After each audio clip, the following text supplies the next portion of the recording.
Hello बच्चों, आपका मेरे चैनल शिक्षा घर में स्वागत है। बच्चों, आज हम electrical characteristics and applications of DC motor discuss करेंगे। ये आपके लिए बहुत इम्पॉर्टेंट है। डीसी मोटर से आपके बहुत क्वेश्चंस आते हैं, तो कैरेक्टरिस्टिक्स से बहुत क्वेश्चंस आते हैं। चलिए स्टार्ट करते हैं। देखिए, डीसी मोटर के कैरेक्टरिस्टिक को समझने से पहले कुछ हम फार्मूले के बारे में बात करेंगे, कुछ टर्म्स के बारे में बात करेंगे। जो आपका डीसी मोटर में बैक ईएमएफ इंड्यूस होता है, back EMF EB is equal to क्या होता है? ईबी इज इक्वल टू होता है phi Z P N upon 60 A. लेकिन बच्चों यहाँ पे क्या होता है, जो पी जेड अपॉन 60 ए, ये आपका क्या होता है? कांस्टेंट होता है। ठीक है, तो इसको हम हटा देते हैं, तो यहाँ पे इनकी जगह हम के रख देते हैं, तो E B is in equal to हो जाता है के टाइम्स फाई एन। ये रिलेशन आता है। फाई क्या है आपका? फ्लक्स है। एन क्या है? स्पीड है। और आपका ई बी क्या है? Back EMF.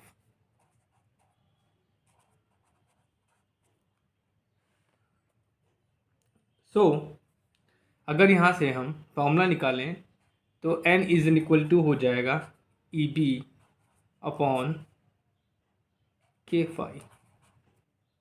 It means N is directly proportional E B by phi.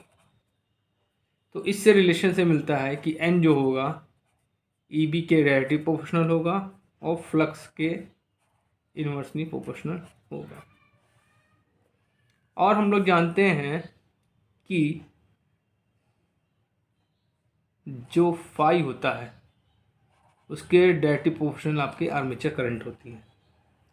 तो यहाँ से एक रिलेशन और मिलता है, N is inversely proportional to armature current. और जो आपका टार्क होता है ये भी क्या होता है? आर्मेचर करंट के डायरेक्टली प्रोपोर्शनल होता है। तो आपको एक रिलेशन और मिलता है। क्या मिलता है कि speed is inversely proportional to torque. तो ये संबंध आपको समझ में आए होंगे। ठीक है बच्चों, चलिए अब देखते हैं कि कैरेक्टरिस्टिक कितने प्रकार की होती है।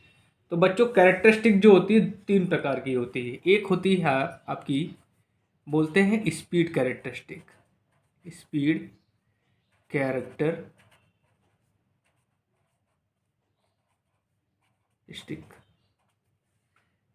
एक स्पीड, ये क्या होता है, किसके बीच में होती है?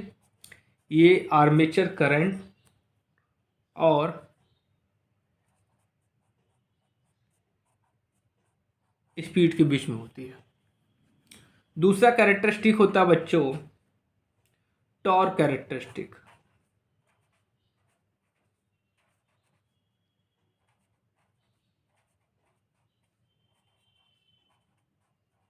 ये किसके बीच में होती है? ये आपके टार्क और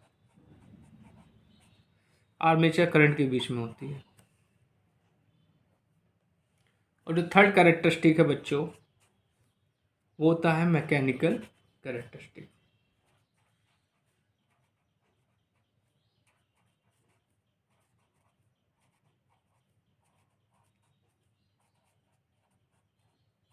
वो क्या होता है आपका?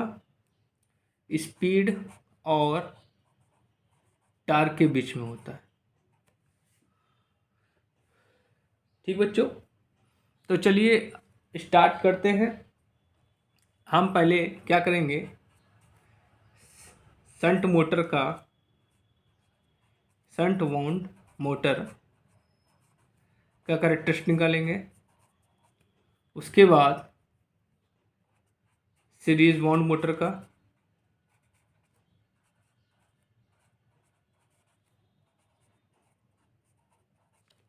और थर्ड निकालेंगे आपका कंपाउंड का।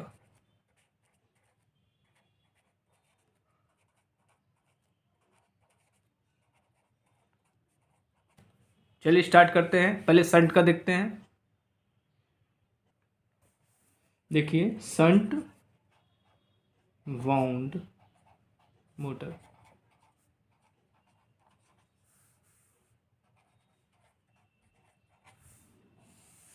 पहले इसका हम कैरेक्टरिस्टिक देखेंगे।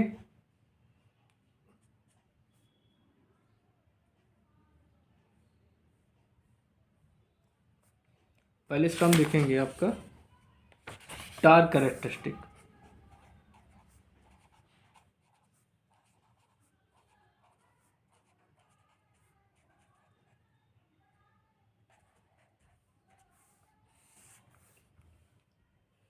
देखिए टार्क में क्या होता है बच्चों,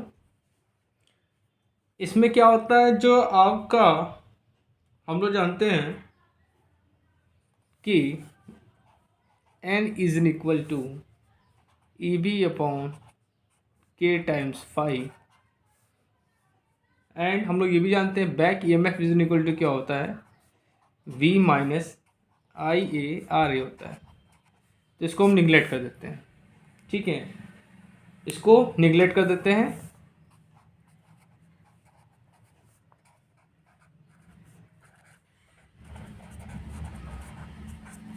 तो क्या होगा,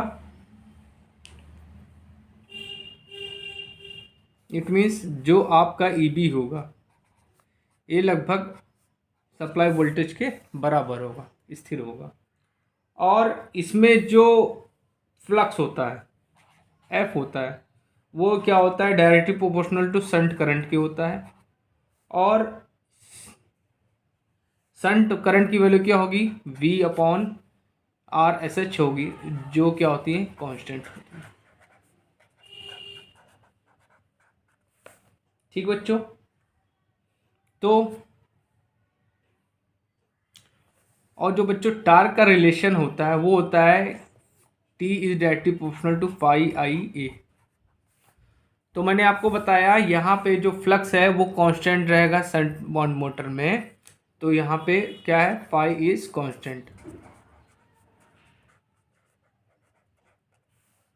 सो यहाँ पे हम जो वैल्यू रखेंगे तो क्या हो जाएगा, ये कांस्टेंट रहेगा तो T is directly proportional to armature current. It means अगर टार्क का मान बढ़ेगा तो आर्मेचर करंट का मान भी बढ़ेगा। तो चलिए इसका कैरेक्टर ड्रॉ करते हैं। ये देखिए ये आपका क्या हो गया, ये आपका बच्चों क्या होगा टार्क हो गया, इसको टी ए से रिप्रेजेंट कर दिया, और ये आपकी आर्मेचर करंट हो गई। तो इनका जो ग्राफ बनेगा बच्चों ये ऐसे बनेगा, ठीक है, ये आपका क्या होगा, ठीक है, इनका जो ग्राफ बनेगा वो क्या होगा ऐसे बनेगा। ठीक, तो बच्चों क्या हुआ कि इनका जो कैरेक्टर वो इनका जो कर्व होता है वो क्या होता है एक सरल रेखा के समान होता है। क्या लिखेंगे,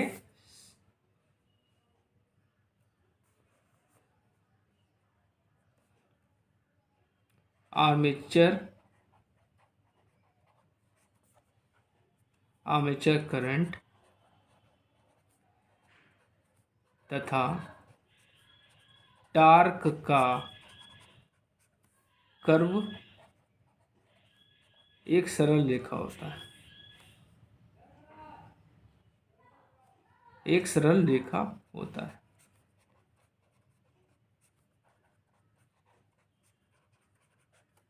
चलिए बच्चों अब इसका स्पीड कैरेक्टरिस्टिक देखते हैं।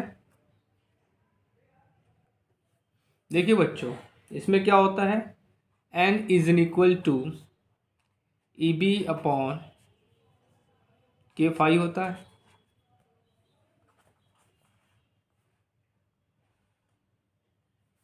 और E B is in equal to क्या होता है we I A R A होता है। और इसको हम क्या करते हैं नेगलेक्ट कर लेते हैं, नेगलेक्ट कर देते हैं, नेगलेक्टेड। तो ई बी की वैल्यू क्या होती है अप्रॉक्सीमेटली क्या होती है सप्लाई वोल्टेज के बराबर होती है, ठीक है।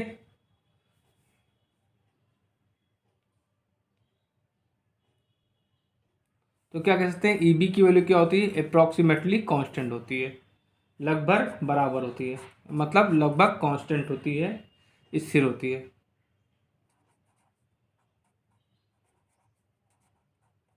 Approximately constant.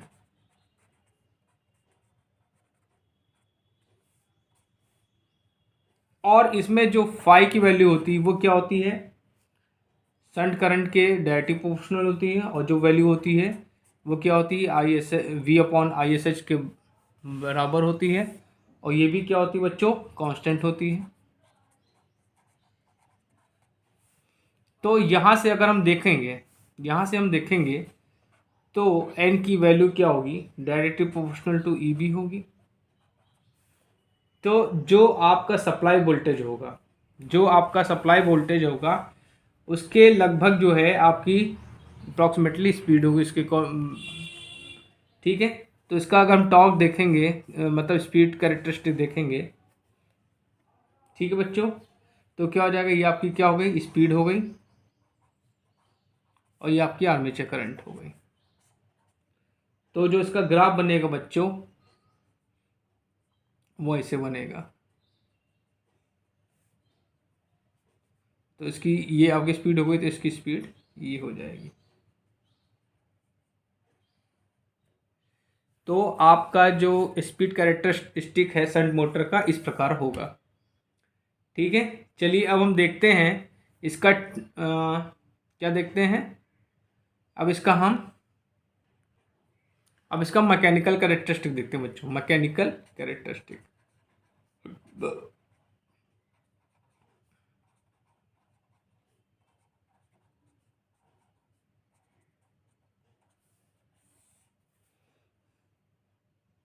चलिए इसका मैकेनिकल कैरेक्टरिस्टिक देखते हैं।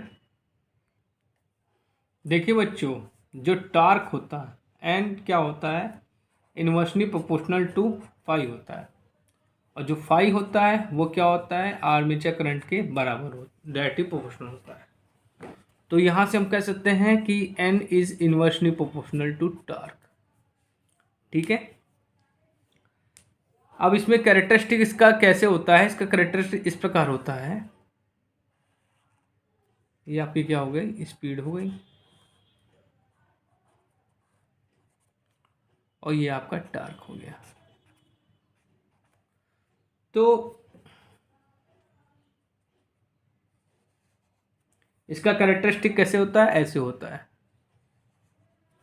मतलब इसकी स्पीड जो होती है टार्क के अकॉर्डिंग क्या होती है, कम हो जाती है थोड़ी सी, मतलब यहाँ पे टॉर्क बढ़ रहा है तो इसकी स्पीड क्या हो रही है, कम हो रही है। इस रिलेशन से आप देख सकते हैं N is inversely proportional to torque, मतलब टॉर्क बढ़ने पे इसकी स्पीड क्या होती है, थोड़ी सी कम हो जाती है। चलिए अब हम देखते हैं सीरीज मोटर के कैरेक्टरिस्टिक के बारे में। सीरीज वाउंड मोटर, चलिए पहले देखते हैं इसका characteristic, torque characteristic.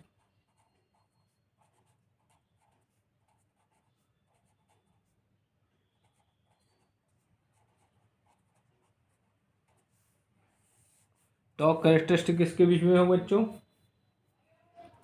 Torque and armature current के बीच में।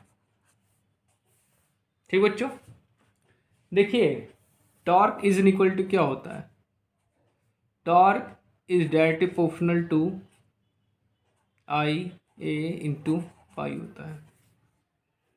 ठीक है, और जो यहाँ पे फाई होता है वो डायरेक्टली प्रोपोर्शनल होता है आई सी के। आई सी क्या है, सीरीज फील्ड वाइंडिंग की करंट है। जैसे आप देख सकते हैं ये आपका क्या है गया, ये आपका आर्मेचर हो गया, ये आपकी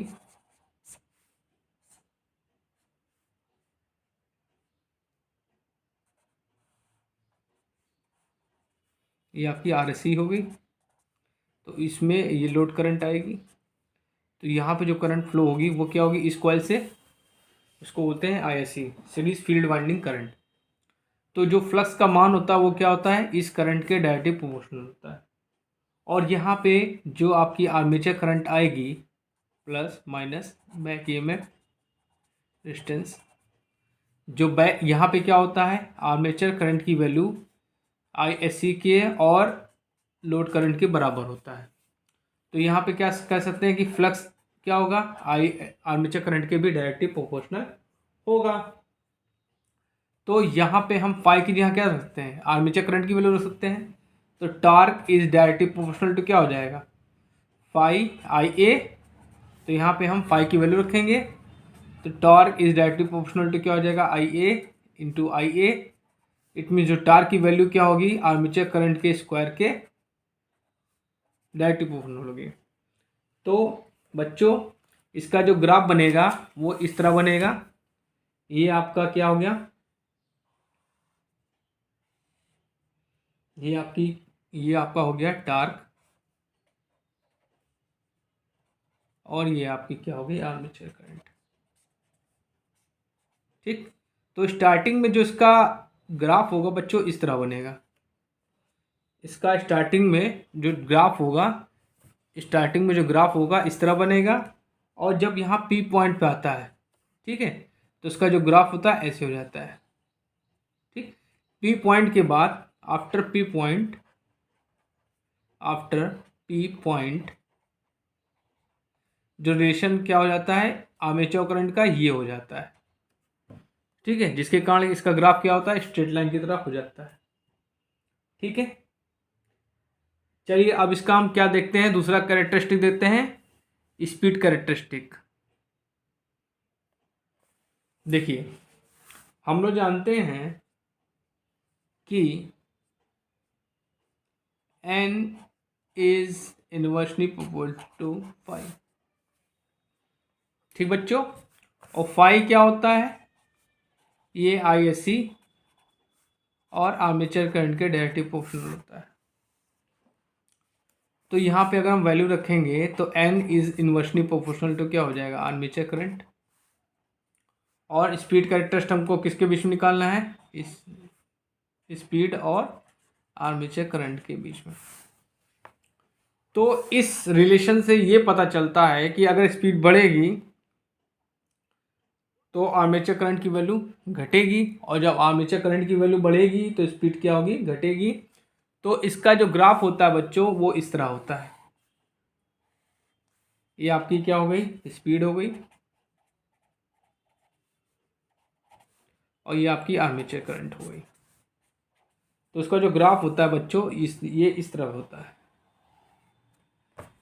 ठीक है, मैं फिर से बता देता हूँ कि हम क्या निकालते हैं, स्पीड कैरेक्टरिस्टिक स्पीड और आर्मेचर करंट के बीच में निकालेंगे।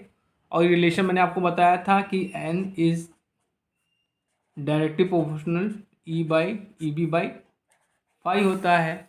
और यहाँ पे जो फाई है वो किसके डायरेक्टली प्रोपोर्शनल है, ISC मतलब फील्ड वाइंडिंग करंट के, और आर्मेचर करंट के डायरेक्टली प्रोपोर्शनल होता है। तो यहाँ पे हम फाई की जगह क्या रख सकते हैं, आर्मेचर करंट रख सकते हैं। तो इस रिलेशन से पता चलता है कि आर्मेचर करंट बढ़ेगी तो स्पीड क्या होगी, घटेगी।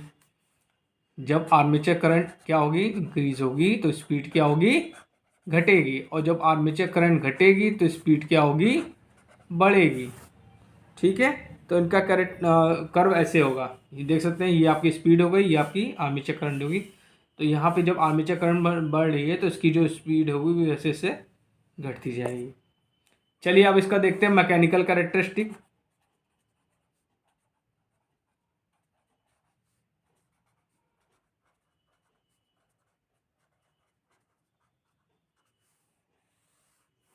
मैकेनिकल कैरेक्टरिस्टिक किसके बीच में निकालते हैं, स्पीड और टॉर्क के बीच में। देखिए n is inversely proportional to phi होता है, और यहाँ पे जो आपका फाई है वो डायरेक्टली प्रोपोर्शनल क्या है, आर्मेचर करंट के। और जो टार्क होता है वो क्या होता है, आर्मेचर करंट के डायरेक्टली प्रोपोर्शनल होता है। इट मीन्स हम कह सकते हैं T is directly proportional to phi हो जाएगा। तो यहाँ पे हम n की जगह क्या रख देंगे, 1/TA। इससे ये पता चलता है कि स्पीड बढ़ेगी तो टार्क क्या होगा, कम होगा, और जो स्पीड घटेगी तो टार्क क्या होगा, बढ़ेगा। तो उनका जो ग्राफ बनता है बच्चों इस तरह बनता है।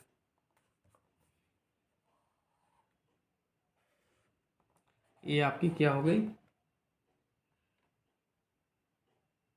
स्पीड हो गई, और ये आपका टार्क हो गया।